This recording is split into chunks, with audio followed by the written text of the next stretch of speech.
Bueno, en el Congreso de la República están pasando muchas cosas, inmunidad parlamentaria, en fin, pero llama la atención también las denuncias que ha presentado la presidenta Dina Boluarte contra la fiscal de la Nación, Delia Espinosa.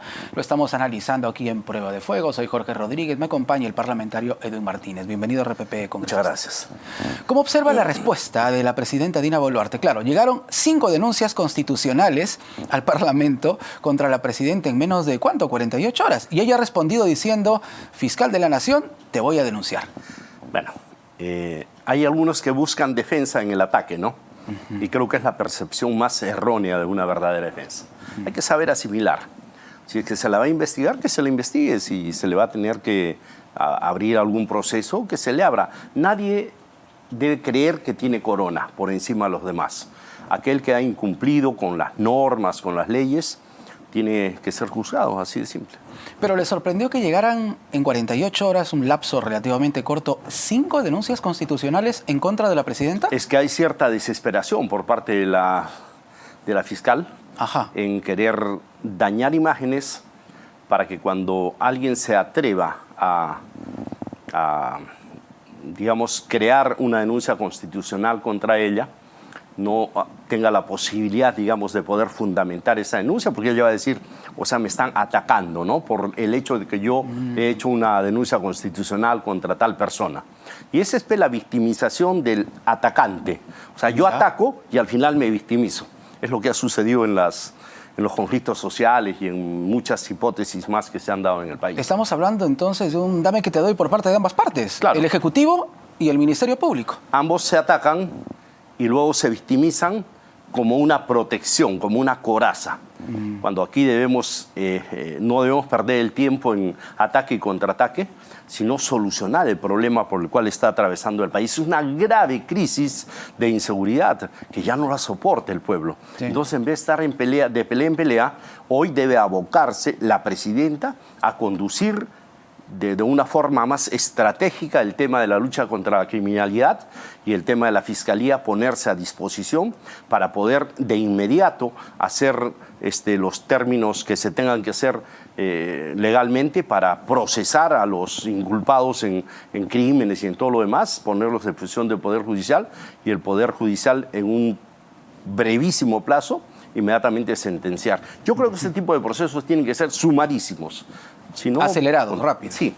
Correcto. Pero acá hay un tercero en discordia y es el Congreso, congresista Martínez, porque también desde la Comisión de Justicia, correcto, se ha citado a la fiscal de la Nación, ella no ha ido, se ha presentado por parte de Perú Libre un proyecto de ley para sancionar a jueces y fiscales. Entonces, el Congreso no es ajeno a este enfrentamiento. A ver, todo aquel que incumple las normas, las leyes y no cumple con el trabajo que tiene que hacer, debe ser sancionado. Aquí nadie debe tener corona. Si es que yo como efectivo policial he capturado a un grupo de sicarios y los he puesto a disposición del Ministerio Público ya con un parte policial, el Ministerio Público no puede obviar ese trabajo de la policía y liberar a los delincuentes. Eso ya es incumplir la norma y la función fiscal.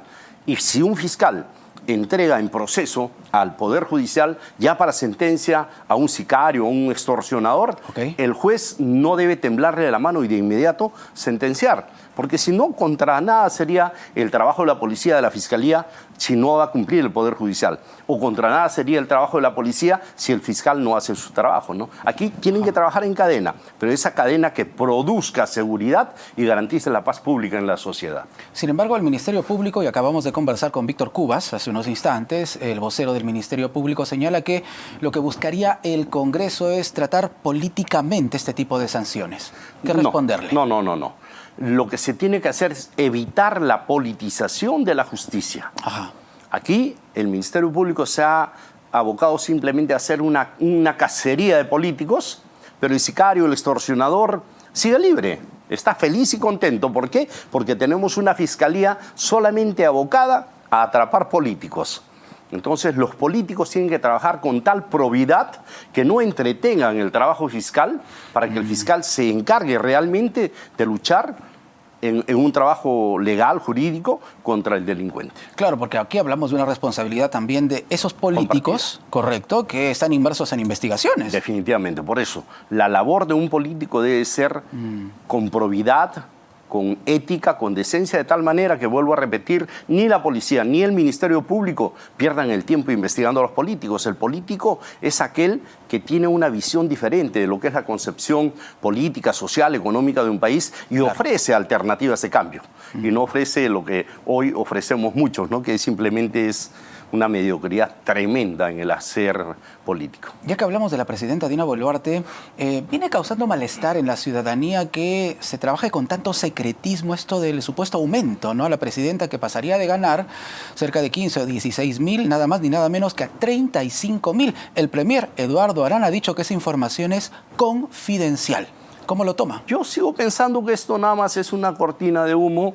No va a haber aumento de sueldo porque sería algo totalmente descabellado y lógico. Sería como retar a la población. Perfecto, no trabajo bien, pero igual me subo el sueldo porque me da la gana. Y esa no es ese no es el criterio de un verdadero político, ¿no? Un político tiene que someterse a ciertas normas de ética, de trabajo, de probidad, de estadismo, de visión, y pretender subirse el sueldo cuando no hemos logrado terminar de luchar contra la delincuencia sería algo descabellado. Para usted, entonces, no sería oportuno en este momento que la presidenta se suba el sueldo, pero ¿no cree que esto se debería conocer o en todo caso se esperaría un pronunciamiento de la misma presidenta al respecto para aclararlo? Claro, vuelvo a repetir, mantienen esto en vilo, ¿para qué? Para distraer un poco la información, definitivamente. Va a llegar un momento en que todo esto se tiene que desmentir. Yo confío en que se tiene que desmentir, porque sería lo peor que puede hacer la presidenta, aumentarse el sueldo. Lo que no se ha desmentido es que el Congreso, los parlamentarios quieren nuevamente la inmunidad. Inmunidad que ya había sido suprimida en 2021 porque la población así lo quiso.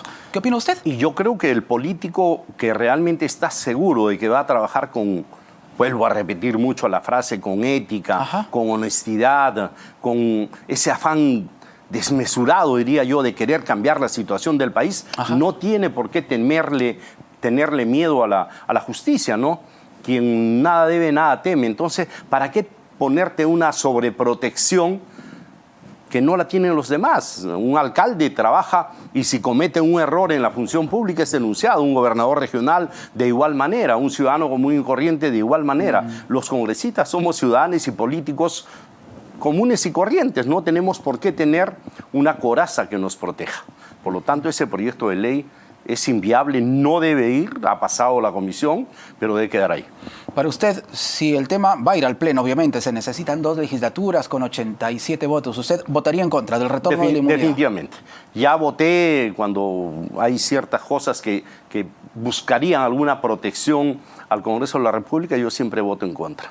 Uno debe cuidar su imagen con trabajo, con honestidad y no estar buscando una ley que te proteja de lo malo que has hecho. ¿Ha firmado la moción de interpelación contra el ministro Jorge Montero, ministro de Energía y Minas? Creo que en varias oportunidades yo les he dicho que no soy de aquellos que están juzgando, prejuzgando y presentando mociones de censura. El continuo cambio hace que nada avance. Se refiere a la rotación en los puestos. La inexperiencia en el cargo público dice, no me sirve y lo cambio. Al mes siguiente, no me sirvió, vuelvo a cambiar a otro. El gobierno regional de Arequipa prácticamente está paralizado en todos sus ejes productivos, porque cada semana cambian funcionarios. Y eso no es lo más adecuado. Uno que donde ingresa a una gestión debe mantener al personal de confianza de la anterior gestión hasta aprender bien el quehacer público y luego ya empezar a hacer cambios razonables, pero no estos cambios continuos que se pretende hacer al cambiar ministros, porque viene el dirigente o viene el alcalde a hacer una gestión, ya quedó en el olvido porque la gente nueva, entra un ministro, cambia el gabinete, cambia los asesores, cambia todo el mundo. Y así el Perú no va a avanzar nunca. Ese argumento es muy interesante, pero tampoco se va a mantener a un ministro que está haciendo una mala gestión, obviamente. Definitivamente. Pero el cambio debe ser al ministro, no a todo el equipo. Porque se supone que quien no funciona es la cabeza, ¿no? Entonces esa cabeza la puedes cambiar, pero no estar moviendo a todo. Viene la cabeza y cambia a todos los gerentes, directores, hasta al coordinador lo cambian. No me parece bueno. ¿El reinfo debe ser hereditario, congresista Martínez? No, a ver, yo entiendo que por el tema de los conflictos que se generan hoy en la minería ilegal, pretenden que el Reinfo sea heredado porque ya presumen una posible muerte del propietario, digamos, del titular del Reinfo, ¿no? Y para que no quede en limbo este Reinfo, pretenden formalizarlo mediante una herencia. Claro, digamos. la transferencia de la titularidad. Exacto, pero en vez de pensar en una posible muerte, debemos pensar en una verdadera formalización, atrevernos a hacer las cosas bien. Yo quiero formalizar, tengo que buscar yo los mecanismos adecuados para poder formalizar. No decirle a él, tú búscate esto, búscate el otro, porque nunca vamos a lograr que el minero artesanal logre formalizarse. Primero, porque tenemos un montón de concesiones ociosas que no le producen ni un centavo al Estado, excepto una multa, digamos, que se le pone al concesionario, ¿no? Pero ¿quién ha entrado a trabajar en todas esas concesiones ociosas? El minero artesanal. Unos que están en proceso de formalización, porque tienen la voluntad, y otros que están en total ilegalidad. Esos que están en total ilegalidad utilizan las armas para poder apoderarse de esas concesiones ociosas. ¿Y qué hace el Estado? Cómplice de esa ilegalidad, y continúan las muertes en Patás, sí, claro, y posiblemente continúan las muertes en Atico, y eso no es lo más adecuado. Hay que tener realmente fundamento técnico, jurídico y social para emprender una verdadera formalización. Pero en esta situación también reconocerá usted la responsabilidad del Congreso de la República, ¿no?, que amplió el Reinfo. Definitivamente. Sacaron el ministro Rómulo Mucho, que tenía una ley MAPE que no estaba totalmente inconsistente. Habían cosas muy interesantes que no se las supieron expresar al minero artesanal y le metieron la idea que esto no está bien, que está mal. ¿Han mejorado en algo la ley MAPE? De mucho. Sigue siendo la misma. El Congreso de la República ha tenido la capacidad de generar un proyecto de ley que satisfaga realmente las necesidades del minero artesanal. Nada, estamos en la nada. Y ahorita llega junio, vas a extender el Reinfo hasta diciembre, y en diciembre, ¿qué vamos a hacer? Ese punto es importante porque la ciudadanía quedó con la imagen de que efectivamente el ministro Rómulo Mucho, quien como todos sabemos, más allá de los cuestionamientos, es una persona con mucha capacidad en temas extractivos, en temas mineros, ¿correcto? Lo sacaron literalmente por presión de los mineros artesanales, ilegales, muchos de ellos que estuvieron en las puertas del Congreso. Definitivamente. Aparte, Mucho no solamente tenía capacidad, sino experiencia. Él ha venido prácticamente de la minería artesanal. Sí, claro, claro. Entonces conocía y sabía cómo podríamos lograr una formalización, pero nadie se atreve a ir por encima de ciertos contratos de concesión que son abusivos. Porque han concesionado 100 hectáreas, producen 5, y las otras 95 están en posesión de mineros artesanales, que de una forma ilegal les cobran regalías, que no les dan los contratos de concesión o subconcesión, y nunca se va a poder formalizar ese grueso de la minería, y vamos a seguir en la ilegalidad. Claro, el oro es un fracaso total. Producido se va para afuera. Tenemos que poner las barras en remojo y hacer una verdadera ley que sí conduzca a la formalización. Y sobre ese punto, ¿hacia dónde podemos encaminarnos en cuanto a esta situación de la minería? Porque de que algo hay que hacer y de manera inmediata, usted lo ha dicho, ¿no? Este plazo de ampliación del Reinfo se vence ya mismo, y todo indica que se va a ampliar, no sé si por 1, 2, 3 o 6 meses más, no lo sabemos. Pero, ¿y luego qué hacemos? Yo he propuesto una ley de reversión de las concesiones ociosas en favor del Estado con fines de formalización de la pequeña minería. Ajá. Esa minería que apunta a ser una minería formal para que tribute al Estado, y con ese tributo se puedan hacer escuelas, hospitales, caminos. Una minería que pague su CTS a su trabajador, que le dé su seguro social, y que no lo mantenga en la ilegalidad, posiblemente con el temor a ser eliminado cualquier rato, porque los asaltos a las minerías son constantes. Correcto. ¿Y este proyecto de ley ha sido presentado ya? Lo hemos presentado, espero yo que ya tenga el dictamen a favor, según lo que me dijo el presidente de la comisión, ya tenía dictamen, lo pongamos a debate y sea un elemento jurídico para que el Estado vea que las concesiones que no están produciendo con aporte del concesionario, de una vez sean revertidas y empezar recién a formalizar, porque si no, nunca se va a formalizar. Correcto. Estábamos hablando del ministro Jorge Montero, ministro de Energía y Minas, pero Eduardo Arana tiene que ir también al Congreso de la República, correcto. Estamos hablando del Premier. ¿Cómo ve hasta el momento la actuación, si se quiere, del Premier Arana en estos primeros días? Claro, reitero, tiene que ir al Congreso a pedir la confianza. No, definitivamente.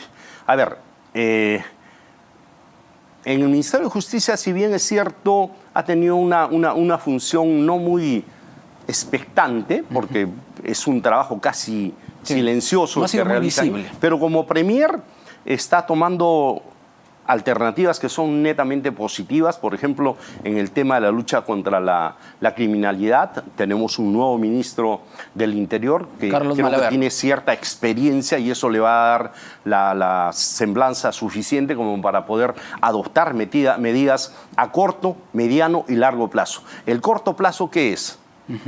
Aprovechar los estados de emergencia para de una vez entrar con todo, sin temor a nada. La policía, si es que tú le das el valor agregado que ellos necesitan, que es primero el soporte legal, jurídico, claro, para que luego no sean denunciados ni cosas por el estilo, juzgados, porque las leyes a veces se encarpetan y yo como fiscal, pues no hago caso a la ley y igual lo denuncio a policía. ¿No? Ellos quieren esa garantía jurídica para ir y luchar frontalmente contra el delincuente. Y no así a luchar frontalmente dándole un beso en la mejilla al delincuente, ¿no? Acaba de producirse un enfrentamiento precisamente ayer en la vía expresa. Y ha habido muy buena reacción de la policía. Sí, sí, muy buena reacción. ¿Esto implicaría también un giro en el trabajo policial? ¿Podríamos tener esa esperanza? Yo considero que el efectivo policial se siente arengado cuando ingresa realmente alguien que lo estimule, que lo motive. Y ese era el gran privilegio, creo yo, que tenía Santibáñez, que él motivaba, inspiraba en sus oficiales y en sus subalternos ese trabajo decidido que hoy está dando frutos. No es casualidad que hoy estemos teniendo lo que me está frutos. diciendo es que, por ejemplo, el operativo de anoche, la intervención policial, este trabajo de inteligencia, son ¿no? trabajos ya ¿Cree usted programados. Que provienen desde el ministro Santibáñez, que es mérito? 100% seguro. ¿Mérito y del si ministro usted Santibáñez? le pregunta a cualquier oficial, van a decirle lo que yo le estoy manifestando en estos momentos.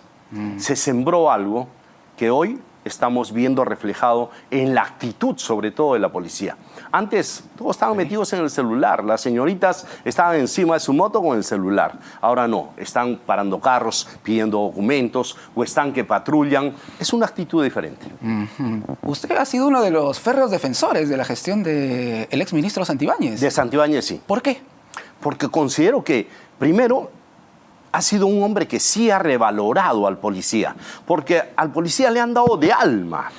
Al pobre policía lo han escupido, lo han ofendido, le han mentado la mamá cuando les ha dado la gana. En los conflictos sociales le han tirado palos, le han tirado fierro. Y eso rechazamos. ¿Quién ha defendido Claro, al policía? hay que rechazarlo. Nadie ha defendido al policía. Este ministro le dio al policía una mejor remuneración, le ha dado la garantía jurídica, porque hay un buen staff de abogados que defienden al policía, y el policía ya sale a encarar al delincuente. Antes no, el delincuente lo golpeaba, lo pateaba en el piso al pobre policía. A ver que un delincuente se atreve ahora a golpear a un policía. Tenemos garantía jurídica para los policías y es por eso que yo espero que nuestra Policía Nacional sepa el valor que tiene un policía y de una vez empiece a golpear al delincuente. Estamos hablando de la misma persona, de Juan José Santibáñez, Claro. ministro del Interior. Ese ministro del Interior que ha sido vapuleado. Y que seguramente muchos de quienes nos están viendo dirán, ¿qué? Que le ¿Está han hablando de allanado su Santibáñez? casa 2 veces, 3 veces, creo. Ese ministro, al cual el Congreso de la República lo censuró. No, es más, creo que ni lo censuró porque renunció antes. Bueno, no sé cómo fue la historia de las vacancias y todo ese tema. Fue una censura. Pero considero que sí hizo un buen trabajo. Hizo un buen trabajo. De Malaver es temprano todavía hablar, ¿correcto? De Carlos Malaver, el actual ministro del Interior. Porque el que acaba de pasar, que no ha durado ni un mes y 15 días, Julio Díaz, que era viceministro precisamente de Santibáñez y que no cumplió una buena gestión, ¿o usted opina lo contrario? A ver, no preveía lo que estaba pasando en Bataz. A pesar de que yo le advertía, ojo. Pero él dijo, no, tenemos ya garantizado un buen equipo de inteligencia. Equipo de inteligencia que lamentablemente Ajá. Escondido entre las tinieblas de la minería ilegal, le sacaron la vuelta y al final hubieron 13 o 14 muertos. Sí, 13 muertos, sí, terrible. Esa misma advertencia que hice en el tema de Patás, hoy le advierto al nuevo ministro, Carlos Malaver, podría suceder en Atico. En Arequipa. Y créanme, en el 2022 yo exhorté al Congreso de la República, al ministro del Interior de ese entonces, pongan ojo en los conflictos internos dentro de esta mina. Nadie me hizo caso, murieron 14. De Patás, con fotos, con videos, le envié al ministro Julio Díaz. No me hizo caso, murieron 13. La semana pasada tenía una reunión con el comandante general de la policía, con el viceministro de Defensa, con la procuradora de Arequipa, con el gerente regional de Energía y Minas de Arequipa, con el representante de formalización minera de acá del Ministerio de Energía y Minas, con la única finalidad de controlar el tema de la informalidad e ilegalidad en el centro minero de Atico. Caso contrario, va a haber un conflicto. Esperemos que no se llegue a esos extremos. Dios quiera que no. Para finalizar, una encuesta de Arellano Consultoría, exclusiva para RPP, ha revelado que el 89% de peruanos reconoce que no elige bien a sus autoridades por desconocimiento, porque no vota bien. Y este porcentaje es preocupante, tomando en cuenta que estamos a puertas de una elección, congresista Martínez. Yo creo que más preocupante es el espejo de lo que está pasando desde hace 20 años hacia acá. Ajá. Votamos primero por Toledo, una persona venía de la sierra, que se fue a estudiar a Harvard, era un erudito, claro, vino y con un lenguaje romanticón, engañoso, nos enamoró y dijimos, es de nuestra tierra, hay que votar por él. Y fue el primero que trajo la corrupción. Trajo las ONGs, trajo Odebrecht y mire lo que pasó ahora. Después votamos por un comandante del ejército que no había llegado a más porque se sublevó, supuestamente nos liberó de Toledo, Ollanta Humala. ¿Y qué hizo? Continuó con Odebrecht las coimisiones y nos hundió peor. Hasta que al final tuvimos a PPK, no, el viejito, ya que va a robar, honesto, démosle la oportunidad. Se lo bajaron, ingresó Vizcarra y hizo del Perú su chacra y nos hundió en la miseria más grande, no solo económica, porque nos ha endeudado hasta el cuello, sino moral. La moral del político está en el suelo gracias a estos políticos que han hecho tanto daño al país. ¿Y el peruano, congresista Martínez, sabe o no sabe votar? No sabemos votar. Votamos por emoción, votamos por arraigo, no votamos eligiendo verdaderamente a una persona que tenga la integridad suficiente como para luchar contra el delincuente, como para no caer a arrodillarse el dinero sucio de la corrupción y poder trabajar con lealtad por el bien de su pueblo. Y hay mucho que reflexionar ahí, ahora que estamos a puertas de una elección. Muchísimas gracias por estar con nosotros. Gracias a usted.